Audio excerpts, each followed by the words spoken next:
Good afternoon. Welcome to the cruise, amigos. We're just live from normal places right now. John's got to get all beautified because we've been herding ducks.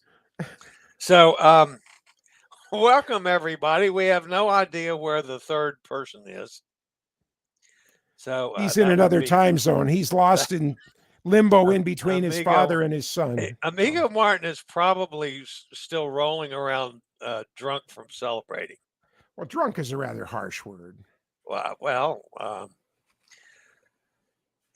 well, I wasn't going to say anything until we had him on board, but and I'll say it now since he's not here. He got another award last night.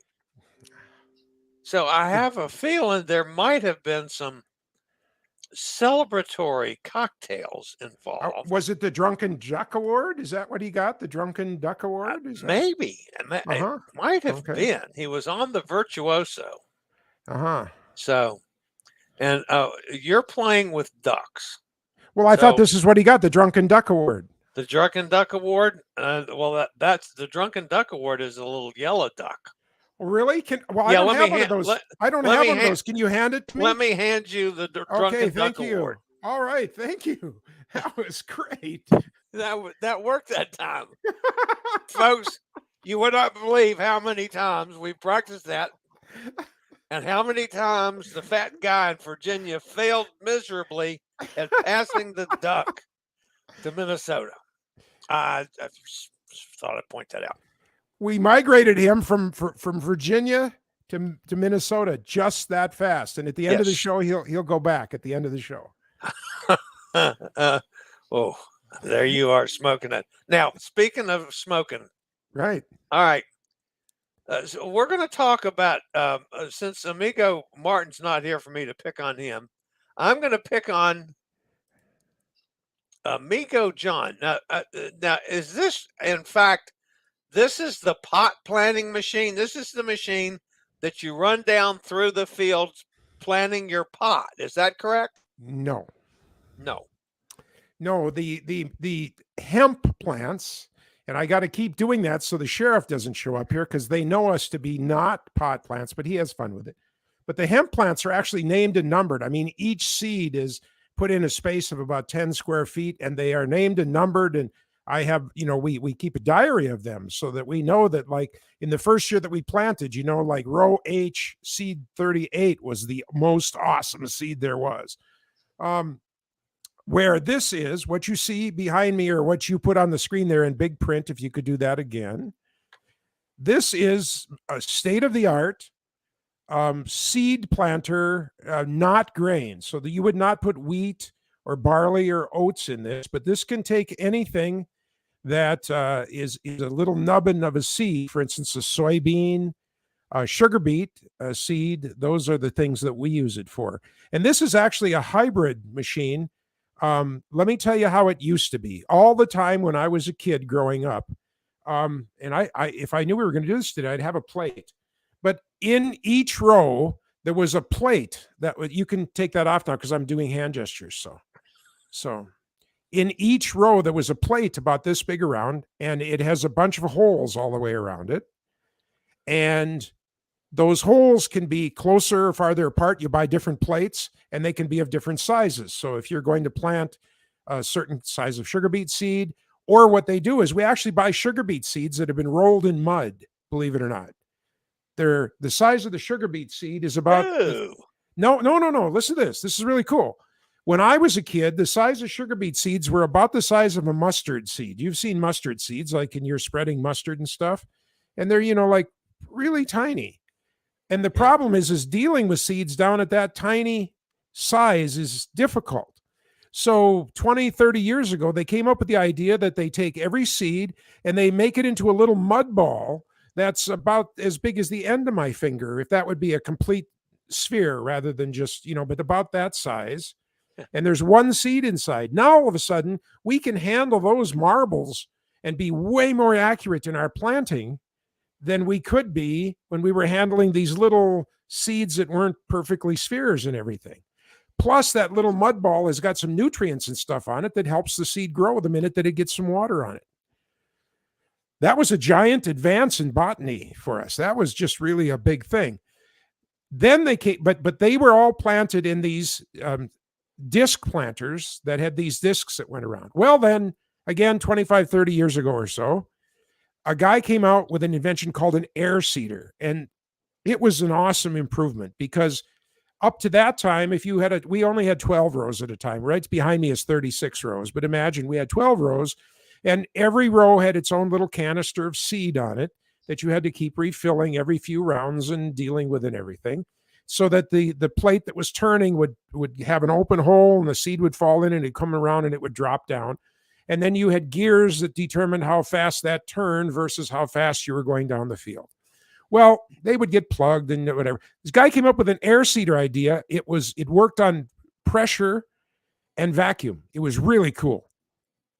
Actually, two pressures, but it was a drum that was turning in the seed bin, a big container of seed, and it was a drum like this long, and it had as many rows across it as there were planting stations, and then all the way around. So that would turn in there, and there was high pressure in that. So it would turn and bring this, and the seeds would hold in the little hole it was coming around. Then when it got up to the top, there was a bigger pressure then that pushed that one seed down one tube, and it with air pressure, it flew down the tube and flew into the ground right where you wanted it. And that was called an air seeder. And for 20 years, they dominated the market, and they were the most efficient, most accurate seed planters we could get. But what you see behind us is the next generation. It's not an air seeder like the ones that was doing individual ones, but it is doing that to keep each little station there full. Each of the 36 rows has got a little container that holds seeds. And in the big compartment is the seeds. Hello, Emily. And then they're blown out to the little container. And then on the bottom of the little container we're back to that plate that I talked to you about. But because the beet seeds are now really big, that plate's got big holes in it. And it's very accurate. And we can plant. If you want 100 beets in 100 feet, this machine can literally be 100% accurate in putting those seeds in the ground. All right. So, not planting pot. This machine behind you, which is this machine on my computer, Yeah. That machine is planting beets. Nikki. Today, when it was pictured, the plates that were in it were designed for soybeans. So those soybeans. So we're not planting beets now. We're planting soybeans. On the day that this picture was taken, 2 days ago, it was set up, and this particular field that I happen to own, that's my house farmstead right there. That group of trees there.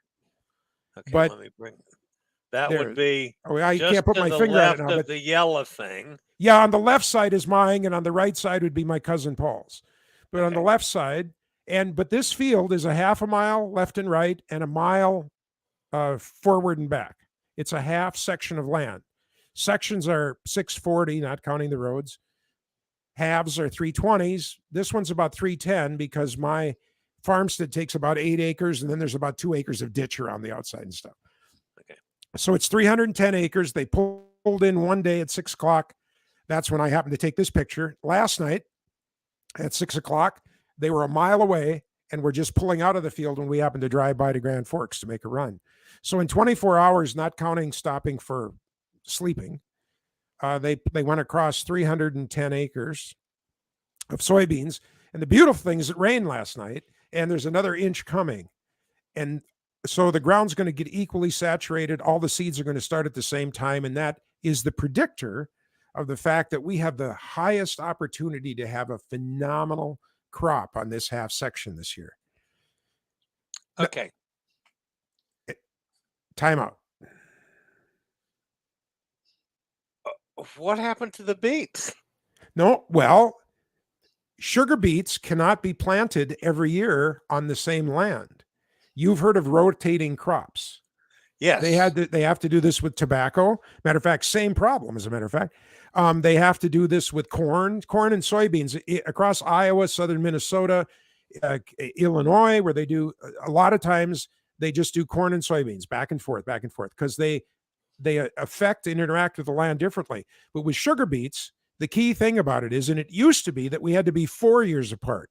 We were sugar beets, wheat, sunflowers or barley, and then the land laid still for a year. So there was a 4-year rotation. But now we're on a 3-year rotation. And the reason we can't, at the moment, put it any closer is the fact that there are little nematodes that live in the ground. They're just little worms. And a nematode's life is to live a couple inches under the ground. And when a root plant, like a sugar beet, puts down its taproot, a carrot has a taproot. That's sugar beets, the same. Beets in your garden, the same. It will find that and it will cut through it. And then it attaches itself to the top of the taproot. Now, the taproot doesn't know that there's not a beet on the top anymore. So it just keeps trying to find water and sending it up, and water and nutrients. And the nematode is sitting on the top going, I've hit the mother lode, and now I can reproduce. And of course, the beet up on the top dies then. You can have beautiful, when the nematodes strike, you can have a beautiful field of beets. And 2 days later, 80% of them are laying there, because they got cut off from their water source. All of the nutrients that come into a sugar beet or a carrot come through that one main little stem, 99.99%. Where on a corn plant or a sunflower plant or an oak tree, there's roots that go everywhere. So you kill it on one side and it compensates. But these things that have the taproot, they got one chance. Nematodes will live from 1 year to the next and to the next. But they in our Minnesota winters. The third year. Right. But by the third year, they're mostly gone. There's just enough left to kind of duplicate themselves again. And there is no effective chemical treatment for them.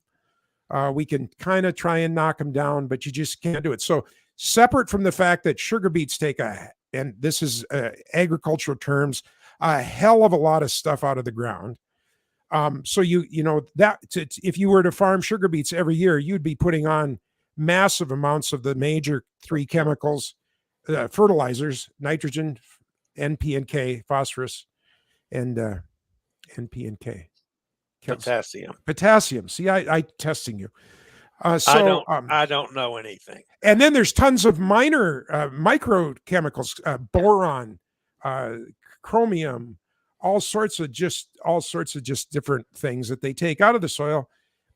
So by rotating the crops, like soybeans are a nitrogen fixing plant. Do you know what that means? Yes. Okay. You're supposed to say no, because then I have a chance. No, I don't know what it means. Alfalfa is the number one nitrogen fixing plant, but soybeans are too. What it means is on the root, they develop little nodules, little bumps on the roots.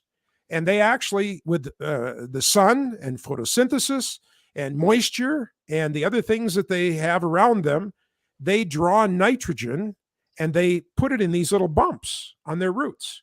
And that, of course, when the plant dies that year, that nitrogen is there again. And then the next year for the next crop that comes along that wants to take it.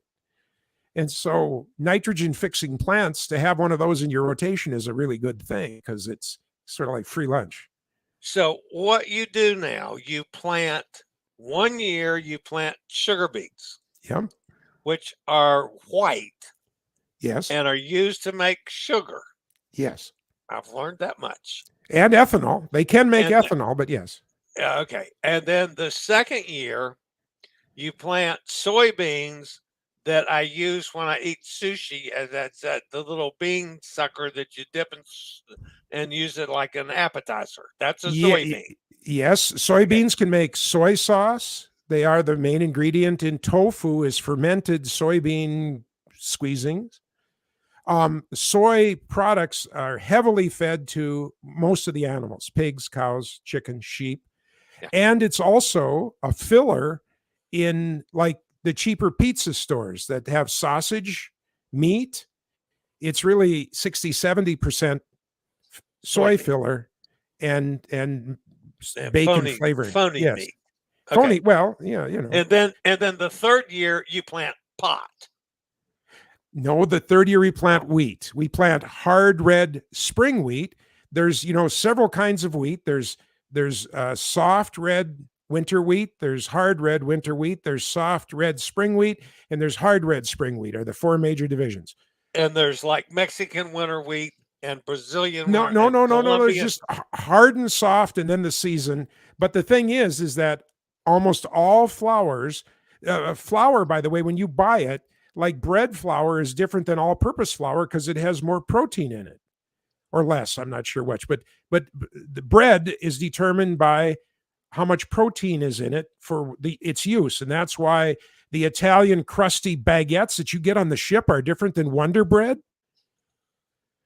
You know Okay. that the bread you get with the holes in it and stuff on the ship before you start your meal is tastes Yes. and feels. That's because there's a different.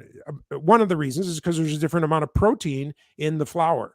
And hard red spring wheat is only raised in a very small part of the United States, but it is used throughout the United States. So we have a premium crop in hard red spring wheat as opposed to winter wheat, which is put in the fall. It starts to grow about this high or so. Then the winter comes, doesn't hurt it. Oh, the duck just took a dump. It doesn't hurt it. It's got its roots in the ground. No. Then when spring comes, like grass, it comes up again and thrives and makes a great crop. We can't do that here. Winter wheat doesn't work. The winter's too harsh.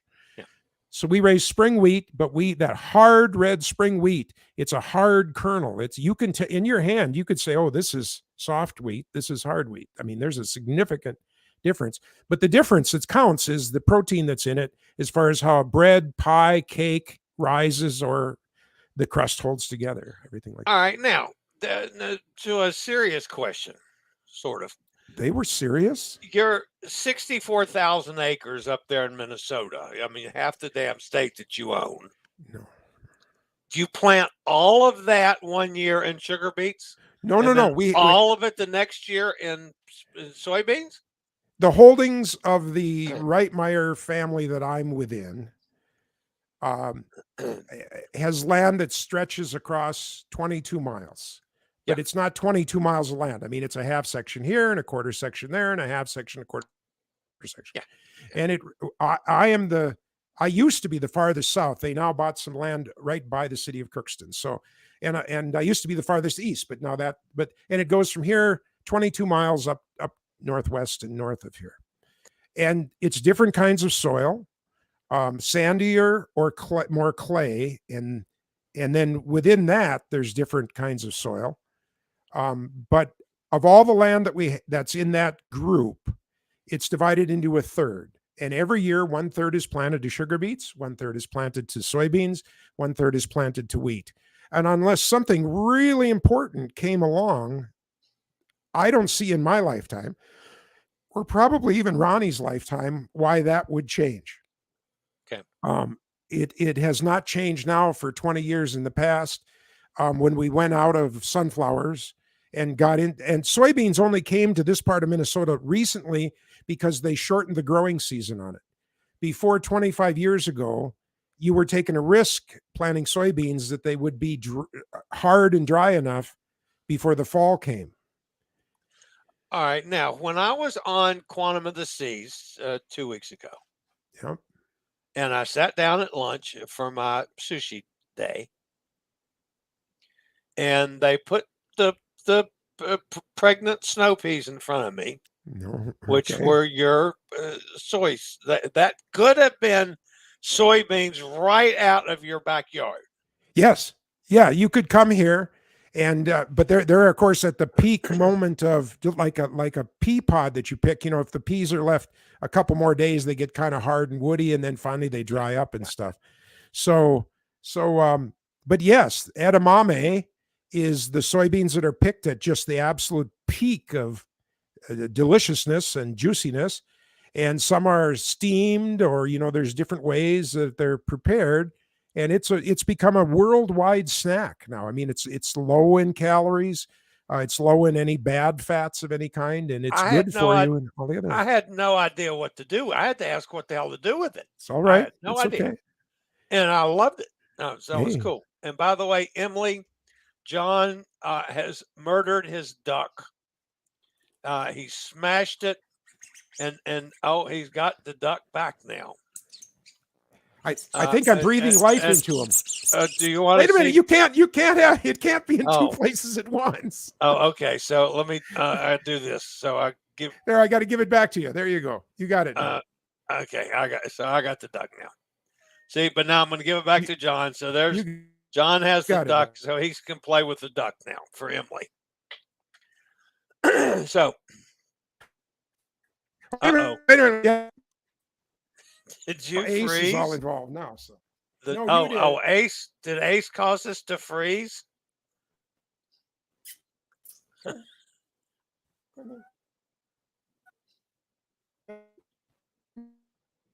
Okay, something is amiss. Just a random thing. Go off. What? Okay. Oh, there's Ace. Hi, Ace. Ace wants to be on the show. That's pretty cool. Yeah, Ace wants some loving. We love Ace to death. All right. So no Martin. What else? Do we have anything else to talk about farming? So you, I had another question, and it's completely gone. Oh yeah. So where do we plant the pot? Oh well, I can show you that. I'm going to have to move Ace off here.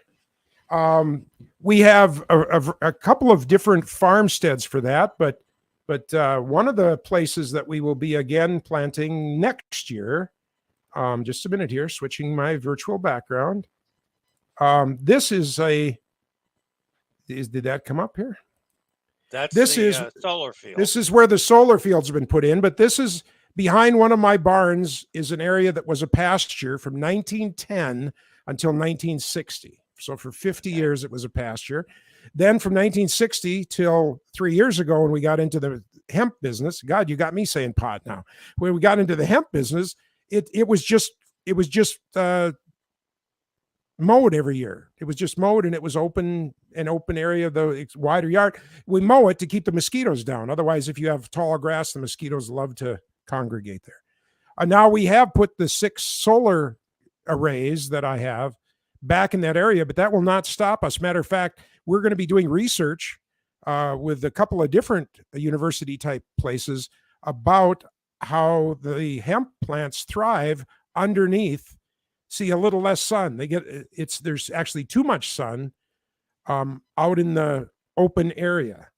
So it's going to be interesting to see and to track how the hemp plants do in the shade of these big giant solar arrays. They're about 20 by 30 feet. Each one of those is about 20 by 30 feet.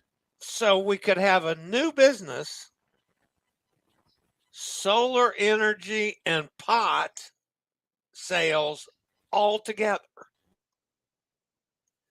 We could get stoned and electrocuted at the same time. That's one of the things that they're trying. Yeah. Well, it's a shocking thing, but yes, it can be done. So. Okay. Yeah. You heard it right here, folks. Yeah. John's pot farm and electric silage. Let's see. Oh, I think we'll have the Berliner guy here in the corner here just now. So, there we go. He's just watching over us. So. And why do they call the stuffed donuts a Berliner? Because in Germany, that's what they call a jellied donut is a Berliner. It's always no. They're stuffed with jelly. A Bavarian cream is a Bavarian cream. They're usually stuffed with a cherry, like a red gooey cherry. It's almost always red, raspberry or cherry flavor. Let's see, quantum of disease called the Berliner was a cream donut. I thought it weird too. I didn't want to fight with them over it, but that's what they called it every morning. Because I had one almost every day. There's Allison, by the way. Hi, Allison. Are you frozen, John? Or are you just? I am losing you. Wondering. Yeah. One of the other of us is getting unfortunate signals. So how about now? Alice, hey, now you sound good. Allison is with us. By the way, Allison, maybe Allison. it's Alice, you know, Yes. Allison, now that she's in our audience, since Martin has not deemed us important enough to show up, maybe Allison can tell us how does she get on the boat and Martin get on, how did they get together? Allison was leaving the boat and Yeah. Martin was getting on a boat and they ran into each other. I thought they had to zero the previous cruise before they let the new people on. Allison, is that true? I'm waiting for Allison now. Martin will We are still waiting for her. be in the bar. Martin is in the bar. She does say that that's what we thought. Martin is still in the bar from this award supposedly that he won last night. So how did you and Martin hook up? I mean, I thought they had to clear you folks off the boat before Martin's folks could get on the boat. Yeah, how did that Did I work? miss Did you something? Yeah. Oh, message is coming. Nope, can't. Okay, Emily. Hello, Katie, Nikki, cruising with Allison, Emily, Nikki, Katie, cruising. 99% of those left the ship. I left at 3 p.m. Ah, how did you leave at 3 p.m.? Yeah, how did you? Was that because of the screwed up with the airplanes? Wow. By the way, did you see JJ Cruise and their critique of their first transatlantic? I saw that they did one and I have not watched it. It's a good show. It was real interesting. A couple of the things that I've been talking about for quite a while are, they point out as their experience too. So it's worth going to see. Yep. I had flights booked on MSC that didn't fly until 8 p.m. So they let us stay on the ship until 3. Okay, well now there's a reason for it. So that blows that whole thing about we have to get to 0 census before we can let the new people on. Yeah, if they want to do it, they can. That's interesting. Because in New York, when the Epic stayed overnight in New York, remember they got to New York a day early on my last transatlantic, and so we harbored in New York for the night, which was great. But they made everybody get off the ship and get down to 0 census because they let people get off to go into New York for the day, and they made everybody get off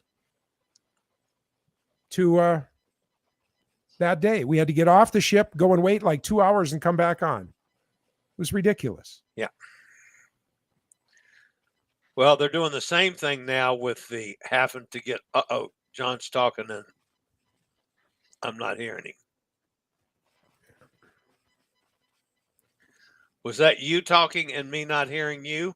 Well, yeah, I don't know what's going on here. I mean, I'm just testing and I've got, 240 to 800 megabyte speed. I mean, I'm just zipping 800 megabytes, almost a gigabyte. They stored our luggage and we had lunch, drank in the bar just as normal, wondered about the ship as normal, then walked off at 3 p.m. Okay, so they can do things that they say they can't do sometimes. Lying, cheating sons of a guns, them people they are. Well, Royal Caribbean just completely changed the whole business of back-to-back cruising. So forever, we've had to get off the ship, right, walk the gangplank, go down to customs, wait in line until everybody was off the boat, and then the customs guy would say, okay, start here, and you walk up to the stupid facial recognition thing, it goes click, and you're done. 5 seconds, you're walking back on the boat, which to me was the biggest waste of time ever. So last week they changed that. You don't have to get off anymore. You just go to the desk and register, and they say, okay, you're staying another week. So, who do you believe? The cruise, And then that's right. That's right. Who do you believe? So Jack, is on a Norwegian ship this week. Okay. And found out that he's having trouble. He had trouble with Norwegian, not letting him get on and do the scooter thing, not giving him curbside service. I just had curbside service the week before in Seattle, so I know it's not the Seattle folks. I know it's, well, at least maybe it's because those are the ship's folks that we thought were the port folks. Yeah. Maybe that's Royal Caribbean doing it right, and Norwegian is not doing it right. But anyway, he had trouble getting on. And then he's had trouble with the scooter and the oxygen concentrator, and Norwegian won't let him keep the scooter in his cabin because of the oxygen concentrator. What? Well, I've had because it's a fire hazard. Yeah, but I've had 9 cruises that I had an oxygen concentrator and the scooter in my cabin, and nobody said anything about that to me. So I'm confused on what Jack is hearing from Norwegian on that one. I don't sail with Norwegian till August, so I can't test it out, but I'll go on to Norwegian with my guns loaded. We can't say the G word. I know. I shouldn't use that. That was poor choice of words, and that was not meant to be, folks. But of course not. You get my gist. There, you said the G word again. That's another G word. Okay, so back to Martin. So here's the deal, folks. Martin won another damn award last night. I'm having fun at his expense, and he's not here to defend himself. But he won another award, and I think it's just terrific that he's won 2, major travel awards here in a year's time. So congratulations to Martin. And I had really hoped that he was going to be here today so I could play. I had a whole script lined up of giving Martin hell for winning another award. And actually, I'm tickled for Martin. But anyway, that's the truth of that matter. But anyway, that was him actually getting, that's the award there that he's holding in front of that orange tie. So what a guy. That's Amigo Martin. And he just takes them down to the pawn shop, like Pawn Stars, the English version of Pawn Stars, and sells them. Yeah. For I think what he's doing, he's bribing the judges. I do too. Sliding them a little fin. What do they call a £5 note? Is that a fin over there too? I don't know how that. Yeah, bribing the judge with a fin underneath it. No, maybe it's a bottle of scotch. No, that would be from Scotland. Well, England, it would be Pernod. Excuse me. Yeah, maybe that's too commody sounding for me. He can't bribe people with Pernod. Yeah, you guys. Guess you could. Anyway, let me verify that. Martin. I agree. I'm playing. Oh, I'm sorry. Pernod is from France. Pernod anise is an anise flavored liqueur invented in 1920. It's 102 years old. After absinthe was banned, they banned absinthe in 15, and so in 20, somebody invented Pernod. So that makes you pucker up. Yeah, I guess it's just gin then, and we know that Martin has had some experience with the GIN. So yes, that is Martin's G word. Yes, that would be his G word. So yes. Emily is saying, really? You can't say the G word on YouTube? Emily, it's a joke. We just made it up. It's okay. It's okay. Only Emily. Yes, yes.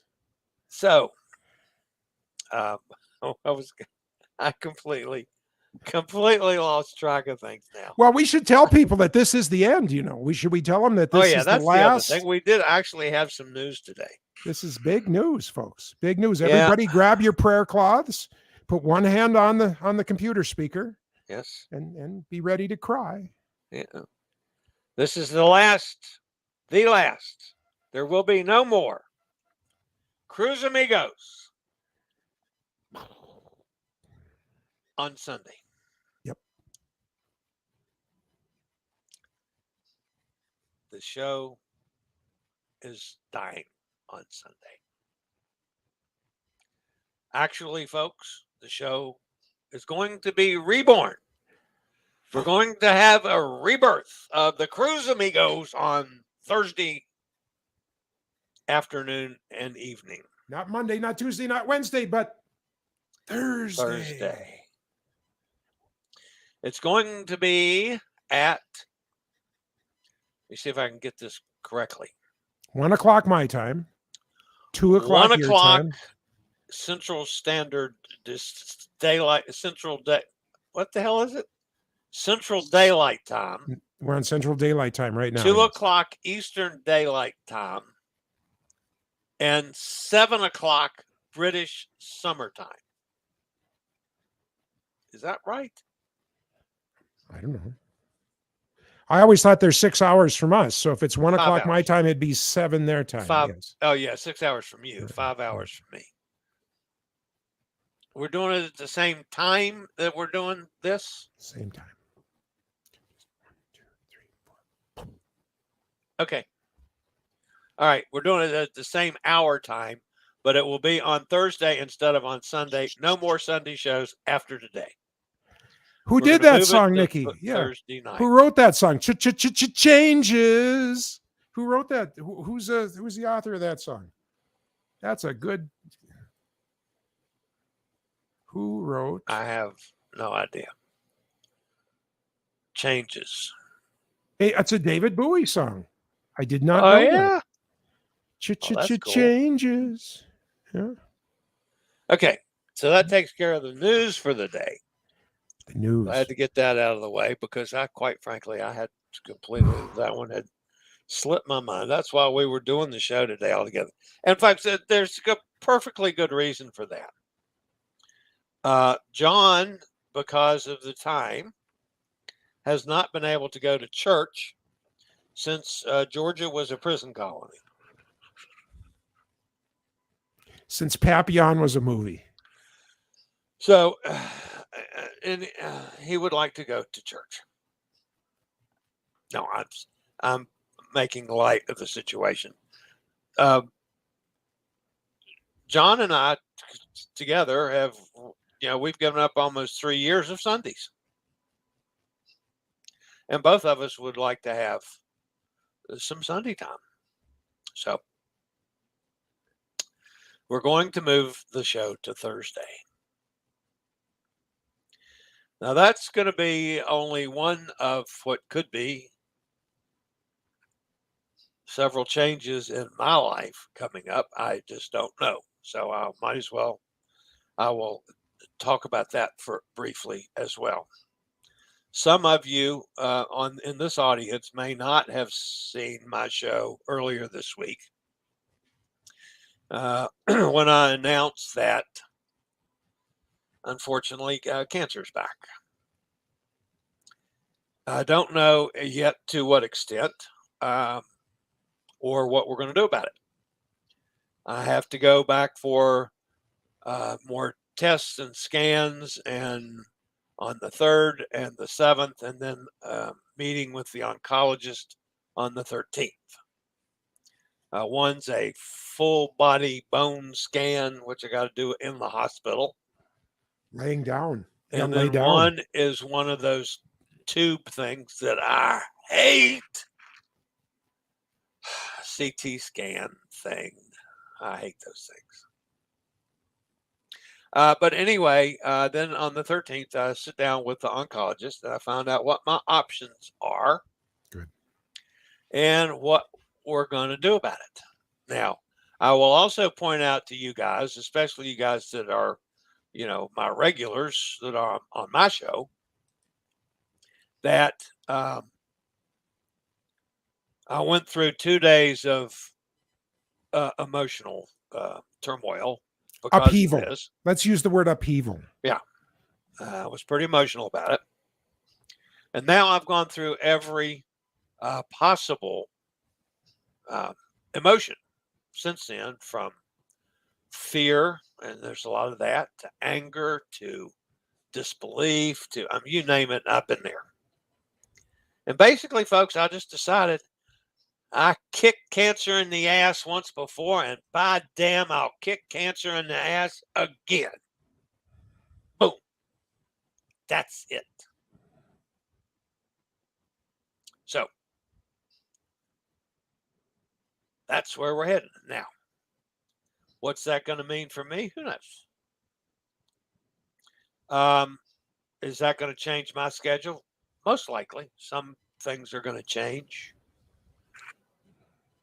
We're going to have to see. Again, at this point, I have no earthly idea what's ahead. I do know that at least nothing is going to affect my travel schedule for now.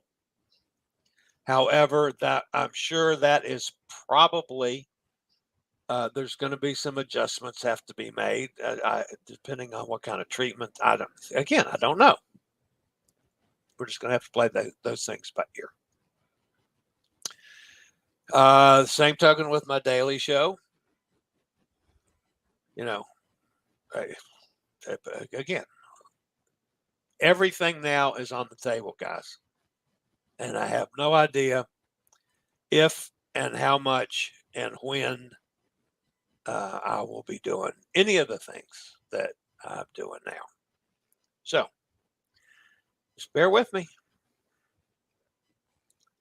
Do what I can do. So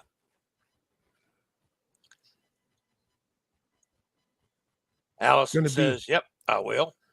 Going to be good. You tell him, Chillie, kick out cancer again. I'm going to try him. So sorry Martin's not here. I really wanted Martin to be here when I said that, but what if we don't tell him that we changed till Thursday and see if he shows up? Hey, yeah, that'll be cool. Yeah, let's just not tell him.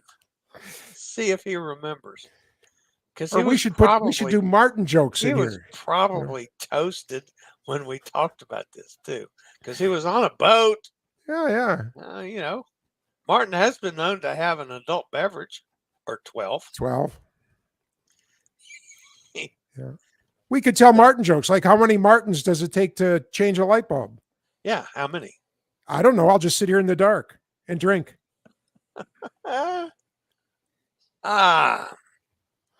Nikki says we're right there with you. Yeah, I know you are, Nick. Thank you. And it's that probably the unknown factor right now is the thing that's bothering me the most. I'm okay when I've got all the facts. I don't have the facts, and that's disheartening, number one, and aggravating, number two. So I just got to put up with it till the 13th, and then you will. And she knows. Dr. Jenkins, bless her heart, I just love her to death.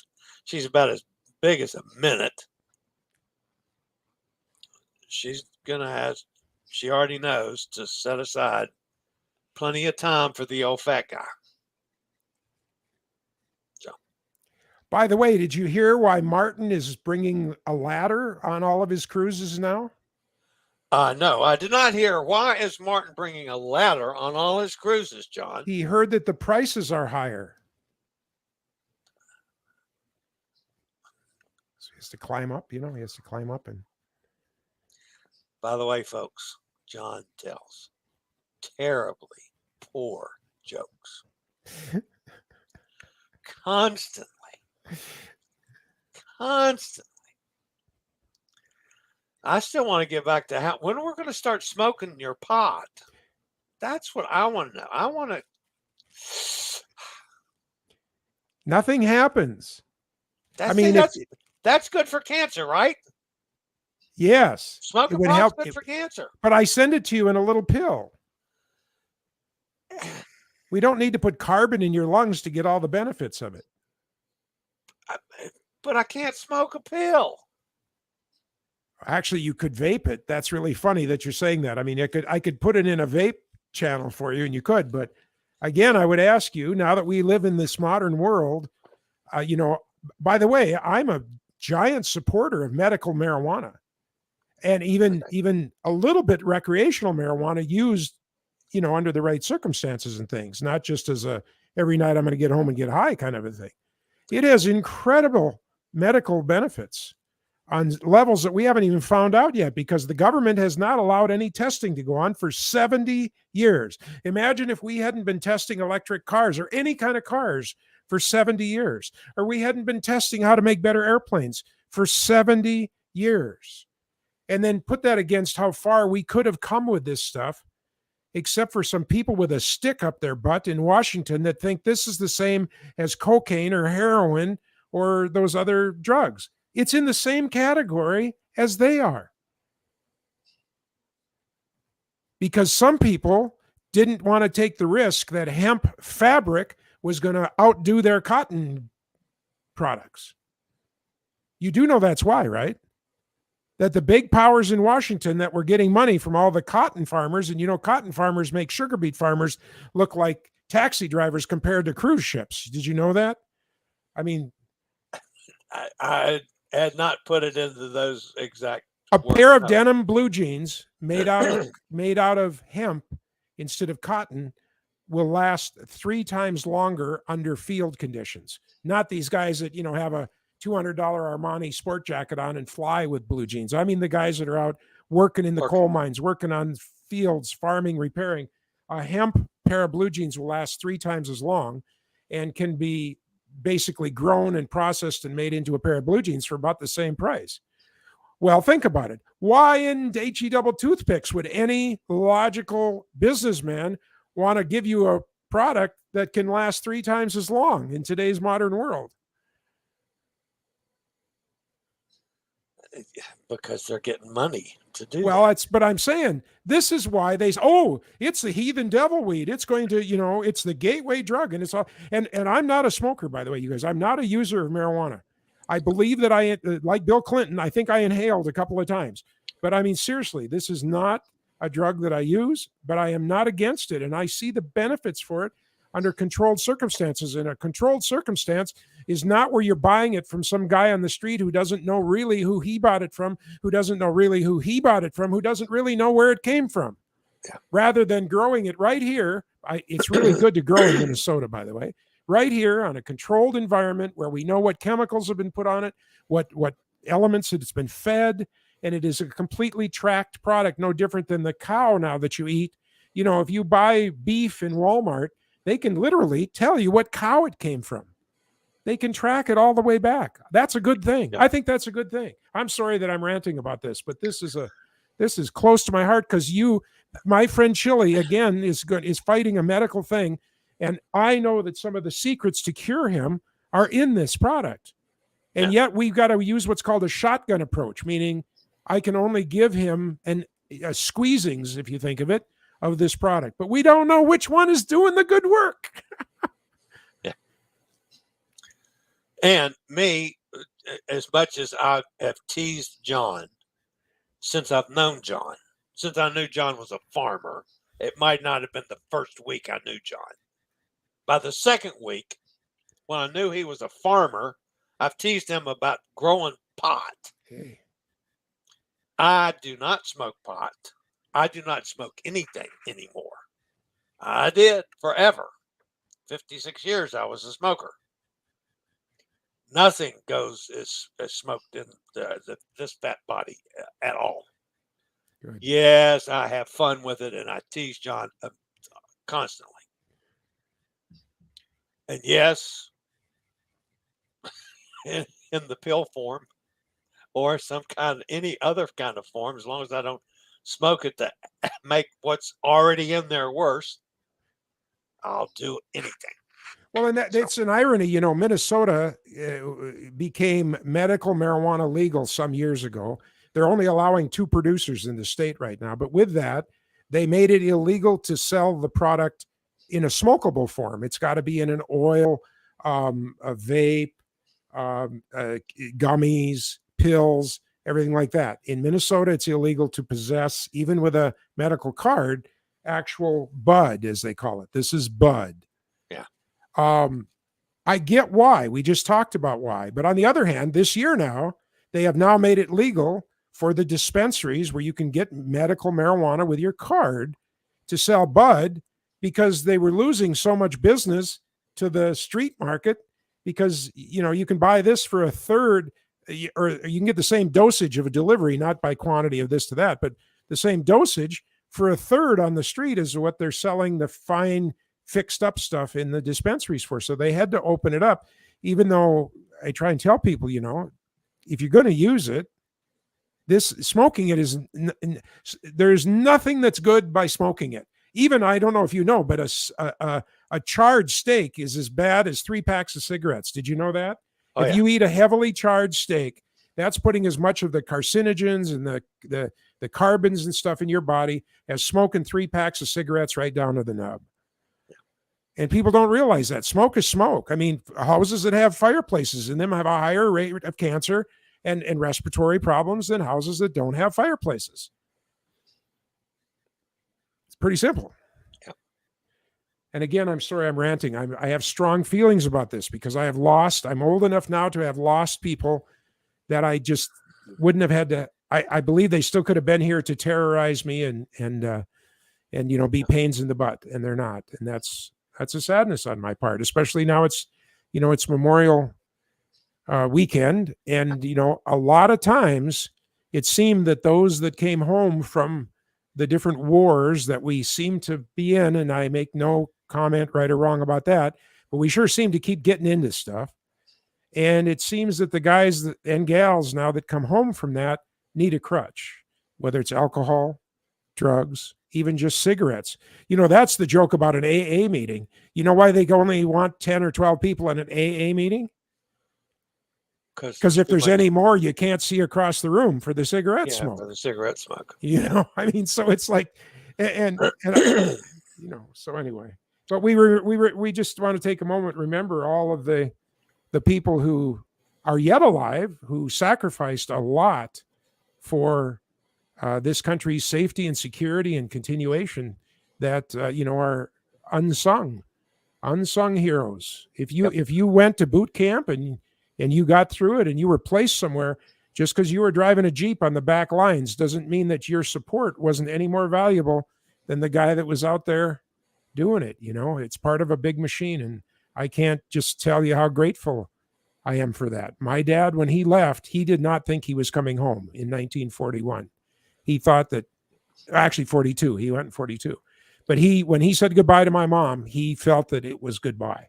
He just didn't believe that and many of his friends did not come home.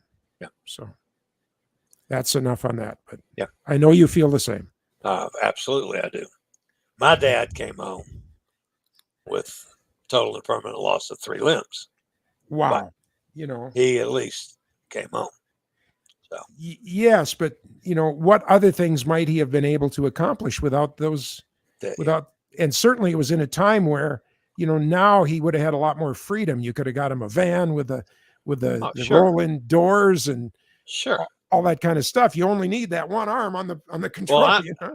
I mean, I remember the day, and it was during not only my lifetime, it was when I was in college, that his pension from the government